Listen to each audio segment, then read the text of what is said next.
Happy Wednesday, everybody. We're almost into December and the holiday seasons are upon us. Hopefully everyone had a great Thanksgiving. This is Mayor Mike. This is the weekly installment of Ask the Mayor, where you send in questions to me and I read the questions aloud and try to give you some answers that make some sense. So this week, in light of it was a short week last week due to Thanksgiving, we have one question from Tina, but it's actually three questions embedded into one. And I'll read them off one at a time. I'll answer them, and I think the answers will be a little clearer. So again, from Tina, is Public Works finished replacing the old trash receptacles with the new plastic ones? I asked because there used to be one at the corner of Tollin Street and Moore Avenue, and it has not been replaced. That corner is also a bus stop, and trash is piling up there.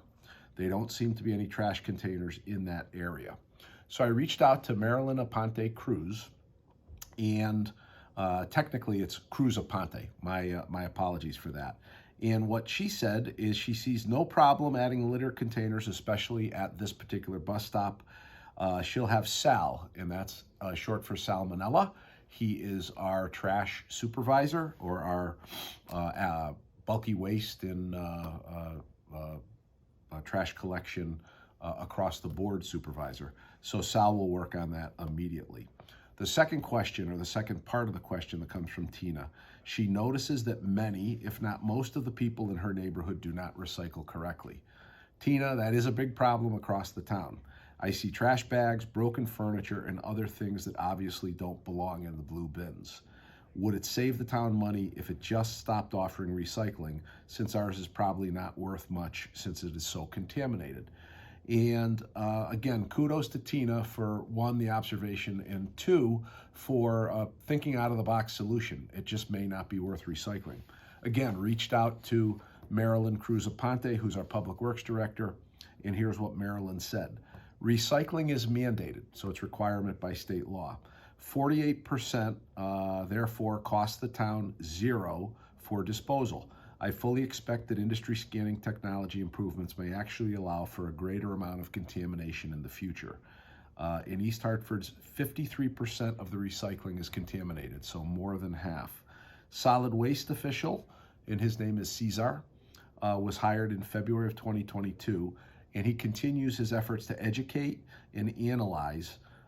He's been very extraordinary at curbing the amount of illegal or contaminated recycling that goes into our system. And his checking is very targeted. We want Caesar to get into that neighborhood. Marilyn will coordinate that and do some light education. For instance, door tag information will be placed on everybody's door. And then we'll try to track changes in the behavior. So Marilyn will speak to Cesar about that. And the last question from Tina says, do you know if the schools are teaching about recycling and the importance of not littering? From the looks of it, most of our litter is adult generated. And again, Tina, kudos for the observation and the separation of the difference between our adults and our kids. I do believe you're correct. If we could prevent so much in the future, that would be wonderful. So again, I went out to Marilyn, and she says the teaching of environmental protection, recycling, waste prevention, litter elimination, and conduct that protects our planet's health is varied school by school, and it's often initiated by teachers and principals who are pro-environment. The issue of litter elimination is a staggering issue that Keep America Beautiful campaign has been dealing with for decades.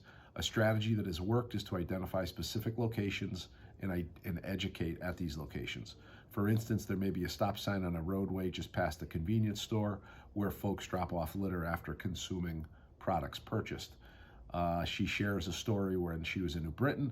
She had a little sign placed at the base of the stop sign that says, "Do not litter. Please use the garbage can, not the roadway, for disposal."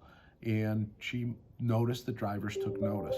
So strategic education and litter containers in obvious places do make a difference. So Tina, thanks for reaching out. Those are your answers, and Marilyn is going to help address all three.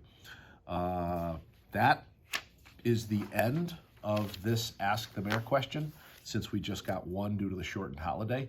I want to remind everybody that Town Hall is in the process of packing up and closing. We have a 12 to 15 month renovation on hand, about $21 million. It's not money that I have allocated. It's money that the American Rescue Plan Act has set aside for us, as well as some local general obligation bonds. And that was with the approval of the town council. I do not make these decisions unilaterally, but I concur it's a very good decision. I've worked in town hall for the better part of 25 years, and this is a 30-year problem in the making, and we just don't have any more ability to kick this can down the road. So watch your newspapers, watch the kiosk on Main Street, watch social media. Town hall will close in phases.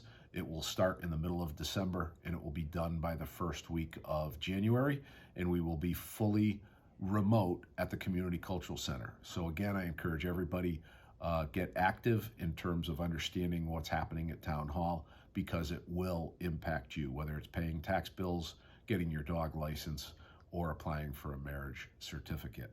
That being said, as we enter December, not quite there yet, but almost, wishing everybody a healthy, happy, and prosperous holiday season, whichever one you celebrate, and look forward to the new year coming in 2023. I'll be updating our 2022 control tower, and sometime in the early part or middle part of January, we'll give you an update on that. But I want some of the things like Church Corners Inn in the Silver Lane Plaza, as well as the technology field at Rentschler Park or Rentschler Field to proceed a little bit more forward before I have an announcement.